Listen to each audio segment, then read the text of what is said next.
everyone. Welcome to the show. This is Comedy 101, hosted by Dennis Fogg. And I'm Dennis Fogg. Thanks for having you. And what we're going to be doing is we're going to introduce you to comedy. We're going to show you a little bit about the different comics and the local comics in the area. Show you how to be a comic, maybe how to write a few jokes, but mainly we're going to just introduce you to a lot of funny people. When you see the show come on, you know that there'll be some quality comics coming on, and we've videotaped them on stage. We'll be showing you some of their on-stage footage and also talking to them about how they came up with a lot of their shows, a lot of their songs, a lot of their comedy. It's a lot of fun, so stick with us, okay? Today we have a local comedian, a really good friend of mine. I've known Tim probably about 15, 20 years. Him and I have been doing comedy around for some time. He's a Biddeford native. Let's hear it for Tim Sevigny. Tim, good morning. See you, buddy. See you. Thanks for coming. It's been like a couple of years since I've seen you. Yeah. It's pretty neat. And I appreciate you doing the show with us. Thanks a lot. So you're still a fireman in Biddeford? I am. What number? Because every firehouse has a number, right? What's your number? My number? 911? Yeah, I guess. Have a fireman come. That's the way to do it. I like it because in your set you talk a lot about being a fireman. That's pretty neat. And you talk a lot about being Biddeford. So how long you've lived in Biddeford? I was born and raised in Biddeford since 1973. Wow. Then I crossed over a few years ago into Saco. But don't worry, I can still see Biddeford from my house. I bet you can. You probably smell it too, huh? Yeah, not so bad anymore. No. And you ran for office in Biddeford, did you? I ran, yeah. It was part of Biddeford, Saco, Alocha Beach, Dayton, Buxton. I ran. I know it's not normally what we talk about. Mainly, he's a comedian. He's one of the funniest guys I know. Him and I do a lot of shows together. We do a lot of the firemen shows when they do the charity shows and stuff like that. But I've also worked with you at the Comedy Connection in Portland a few times and stuff like that. And how did you think about getting started in comedy? Because everybody has their little comedy story, but how's your story start? Right. It starts when I was younger. If I had 2 or 3 people that had an audience, yeah, and I was, picking on them, saying stuff, and then along the way, my mother, it's all my mother's fault, probably back around 2000, 2001, somewhere in there. She saw an ad in the Portland Press comedy school, and she thought it'd be great for me, so she signed me up. She called me. That was with Tim Farrell, right? That was way back in the day. And when I got there, the first class, I went up on stage, and I couldn't even look at the crowd. I had the hat over my eyes, and I couldn't even talk for a minute in front of the stage. It was so hard, but it was like, 10 weeks later, we had a 5-minute set. Yep. Tim has put out a lot of good comics, too. Yeah. He's a really good teacher of comedy. Yep. And we're going to see a portion of your set that you did a show with us, and there was a whole bunch of comedians, but you were one of the guys on the set. We're going to show a portion of the show. But before we do, you talked about certified business friendly. I think that's one of the funniest things I heard, because I see those signs everywhere now. Yep. Is everybody certified business friendly? Who certifies them? And I think so. Yeah, I guess, because you don't want to be the one business that's I don't want customers. Right. Yeah, it's just interesting coming to Biddeford, seeing all the signs, and I hope people actually after this they take a look at them all. They even tell you how much your speeding ticket's going to be on some of them. They tell you what your fine will be, but it's the certified business friendly one that got me, and that's where I came up with that one. The who certified them? You see these signs come up. I mean, do they certify themselves? Is it the state? Is it the government? So that's why I figured, with all the pawn shops and secondhand stores downtown, thought for sure it must have been some sort of national, group of pawn shops and secondhand stores that certified it. So when I called you up, I told you want to be on the show, and you were the first person to say yes, and I'm really excited about that, because doing the show in Biddeford, you got to start with Tim. Right. That's the way it is. Yeah. So what we're going to do is show a brief couple minutes of your show, and then we'll talk about what you saw. What do you think? Absolutely. This should be great, man. Thanks. Check it out. Welcome. How many of you got pulled over on the way tonight? Don't worry, you will on the way home. This is Biddeford. I got to tell you, they are all over the place. I mean, they're like in the way now. They're just slowing traffic down. If you're running late, you get pulled over. They're slowing you down. Came up with a perfect idea. Main Turnpike has the Easy Pass. Biddeford PD, they're going to have the Speed Pass. Just keep on going. They'll deduct the shit right out of your account. Biddeford, I heard Christmas came in July this year. They got rid of Merck, and everybody got brand new trash barrels. That is awesome. And all the poor rats that live there, I seen them at the downtown. I seen them at the soup kitchen, looking for supper. Those poor guys are hungry. They have no place to go anymore. Kind of homeless, the little rats. I just had my 40th birthday.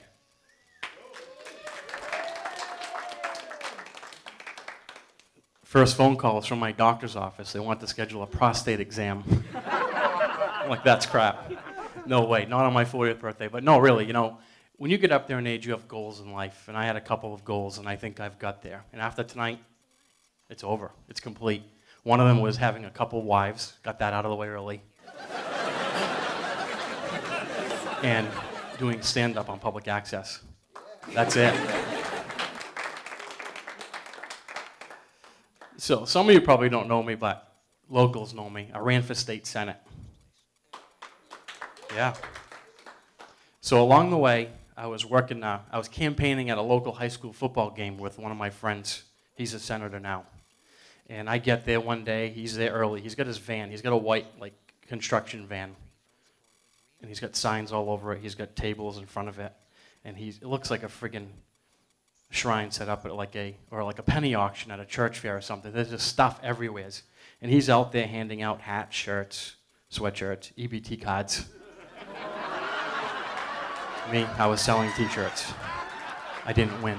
I lost. But I have to tell you though, guys, if you have no friends, run for state senate, because right up till election day, you can have all the friends that you want. After that, you have no more friends, because you're a loser.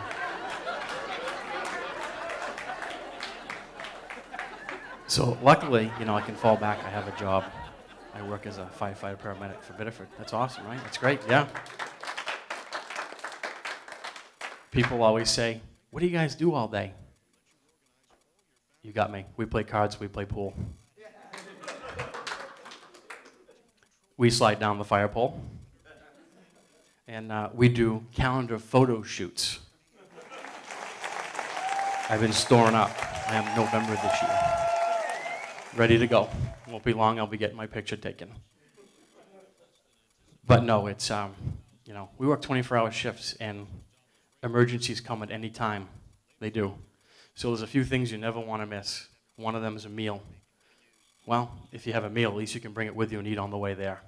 But the most important one is you never want to miss going to the bathroom, because you certainly don't want to show up at a fire, because it puts a whole new meaning on that saying, it burns when I pee.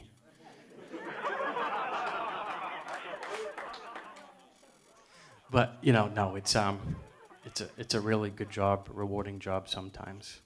But I have to tell you that all the calls usually, they're always on the 3rd floor. Last winter we had a call on the 3rd floor. It was a mattress fire. So we get there, get all our stuff on us. We get up there, we put the fire out. We get the mattress out the front door, we throw it over the railing, and it's on the snowbank. We come down, and the freaking mattress is shivering. The bed bugs were cold.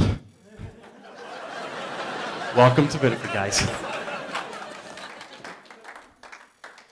No, and there's the other one. There's the sweet old ladies. There may be some in here, but there's sweet old ladies. And I have to tell you that, you know, most of them, they should be like crocheting or knitting or going to bingo. Not in Biddeford. They play the lifeline activation game. They take all their clothes off, they throw themselves down between the tub and the toilet, and they push their button. So we get there, we pick them up. It's awesome. We get them up. Either we put them back in the tub or in bed, or sometimes we have to bring them to the hospital. And we're not even back to the station yet. They're already Facebook friend requesting us. Thank you, guys. You guys were awesome. Yeah, that's good, man. You've gotten so much better over the years. You really have. You know, I've been doing it for probably 15, 20 years, and I've been watching you, and hey, you're getting a lot better. It's pretty good. It's pretty good. I mean, when I first started, all my material pretty much comes from either a true story or parts of my life, and that's probably with mostly all the guys. You know, they've seen something or done something, and that's where it came from, was growing up having 3 older sisters. I mean, that's just easy. Yeah. So when you write down your jokes, do they start as a whole joke, or do you just start as an idea? It starts as an idea. You know, because I always get people at work, they always say, oh, you know, that was funny, you know, is that going to be in the next comedy show? And it's really not that easy. It's probably 6 months or a year from now before I figured out a way to create it or craft it so it's funny. To how to get a line out of it where, you know, the end of it's going to be where people are going to laugh. You know, that's the hardest part, is putting it all together. Yeah, and a lot of it, I find myself, I have to go back in history. Yeah. See, if I write a joke, sometimes it's not done for 6 months, so you've got to try to make sure it's not a topical joke. You almost have to change it around, and sometimes do you use notebooks, or are you I now do. current? You know, I have everything in my phone under notes. I have So you're one just of those pages and guys pages who's in there. actually a tech guy. Yeah, I'm a tech guy with it, and I always go back to my old VHS tapes way back in the day. Yeah. Because you can actually take something that's old, recraft it, and actually add to it and make it even better than it was before. Yep. And I've done that with a lot of stuff. Oh yeah, that's, you know, I've that's done why a show. so many divorced men get remarried. Absolutely, right? Yeah. Just change it around a little bit, you know, put it back out there as 2.0. Right, yeah. Yeah. But when I write stuff down, I write it in a book and I put it away. And sometimes it's not funny. And then later on, you go back to it a couple months, a couple years later, and you find why it isn't or what will make it funny. Right, yep. It's a lot of fun to see a joke grow like that. Yeah, and I've noticed that you've got a lot of good, like, concept type of jokes, like the one about the lifeline.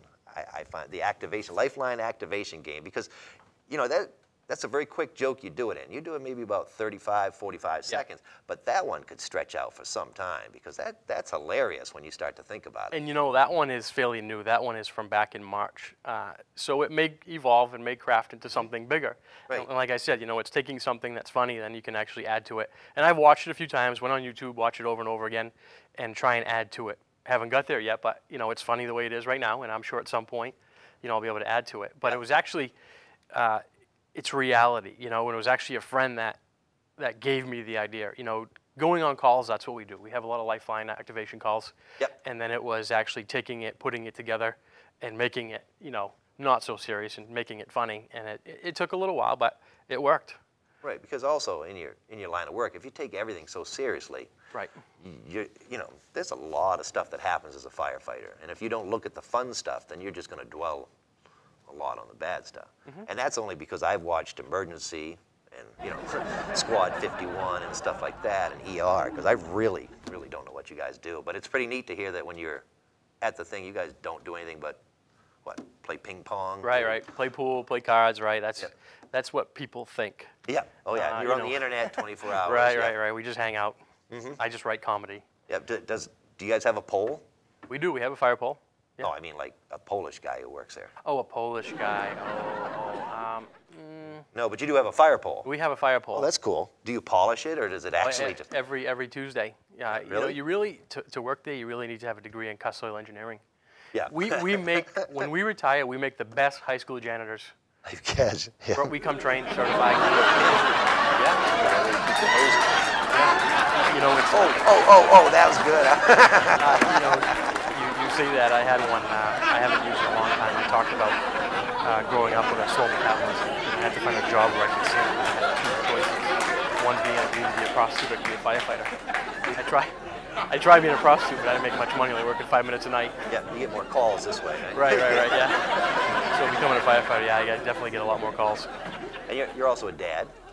I am. So that's always a good inspiration for jokes. Something about having kids, having family. Oh, it just breeds humor. It's easy. You know, and I haven't done a lot. You know, I haven't. I've stayed away from my wife and Madison. But you know, I think it's time. You know, bring some of a. Well, but see, I've got 4 kids. I talk a lot about my kids, but before I do, I actually, you know, ask them, can I talk to them?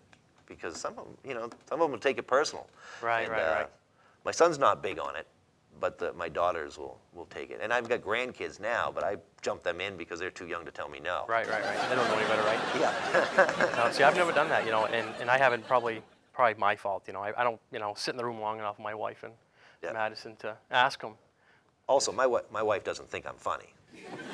Yeah, I get that a lot. People go, well, your wife never goes to any of your shows. Does your wife go to your shows and stuff? Because she still thinks you're funny, or at least hasn't seen you enough. Because my wife sees me so often that it's like, look, he's not funny. Right. And I've had so many people come up to me and they'll go to my wife, says, you know, how can you take his crap? Have you heard the crap he says? How can you take his crap? And she's like, well, when I divorce him, I'll take all his crap.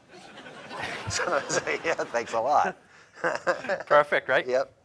But no, my wife doesn't go because I think she's afraid that people aren't going to laugh, and she's going to feel bad for me. Yeah, it gets an awkward moment. Yeah. And you do have those sets. Oh, not, yeah, Not yeah. just you. I mean, everybody has It those gets sets. real quiet, and you start talking fast. Yep.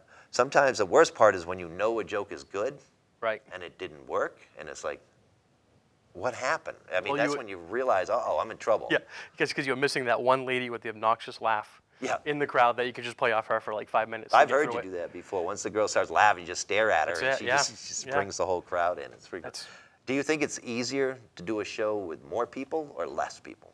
more people. Yeah, the more people, the better. The fire shows that you do, there's at least 200-300 people in the audience sometimes. It's a The good time. theater I think holds right around 800 at the middle school, so I think it's close to capacity. So they usually say between 600 and 700. So that's a good show.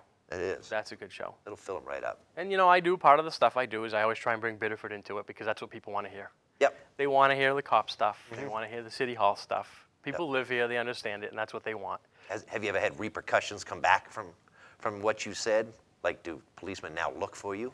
You know, there's a few of them that always, we run into them on calls, and they're always like, you know, that'd be good in your show, or Yeah. Or hey, don't mention my name, but this happened. and- right. But some of them expect it. Some of them want it. Some of them want to hear the police stuff. So My biggest thing about the police is they always forget why they pulled you over.